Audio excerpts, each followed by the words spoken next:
est-ce que ce mot émerveillement est un mot qui vous guide dans vos recherches, dans vos parcours, dans votre écriture?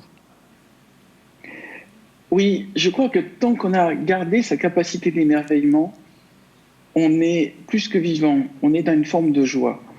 Quand j'écris Les Fourmis, c'est parce que j'étais émerveillé de voir une cité entière de petits êtres qui vivaient dans une ville avec des routes, avec des gens qui travaillent, avec des gens qui se répartissent des tâches. Mais je me suis dit, mais c'est étonnant. Et les autres enfants, quand ils voyaient la fourmilière, tout ce qu'ils pensaient faire, c'était y mettre le feu. Mais y mettre le feu, c'est une forme de communication qui me semble un peu primitive. Donc la seule chose, je me suis dit, moi j'ai envie de comprendre. Donc j'ai commencé par mettre mes fourmis dans des bocaux et les observer.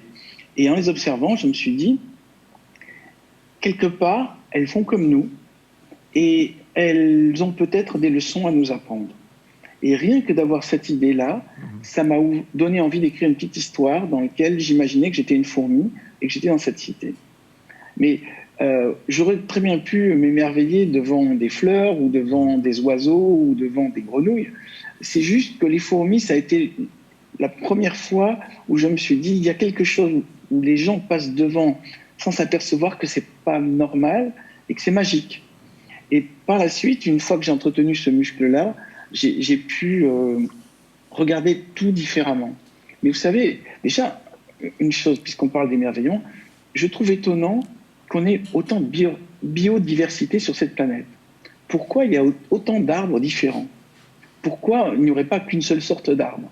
Pourquoi il y a autant d'insectes différents? Pourquoi il n'y aurait pas qu'une seule sorte d'insectes? Pourquoi il y a autant d'animaux différents? C'est comme si cette planète était un lieu d'expérimentation dans lequel on teste toutes sortes de formes, toutes sortes de couleurs, toutes sortes de fleurs, toutes sortes...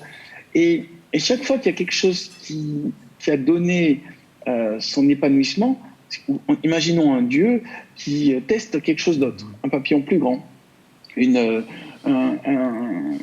forme d'intelligence différente. Un coup, on va faire des chats, un coup, on va faire des chiens. Un coup, tout est une sorte d'expérimentation merveilleuse. Et nous, quand on arrive au milieu de ce foisonnement de vie, ce foisonnement de couleurs, de ce foisonnement d'énergie, on trouve ça normal. Moi, je crois qu'on s'aperçoit que les choses sont merveilleuses que quand on les perd. On a cette chance d'avoir cette planète merveilleuse avec ses forêts, avec ses formes de vie. Il faut déjà en prendre conscience avant de le perdre.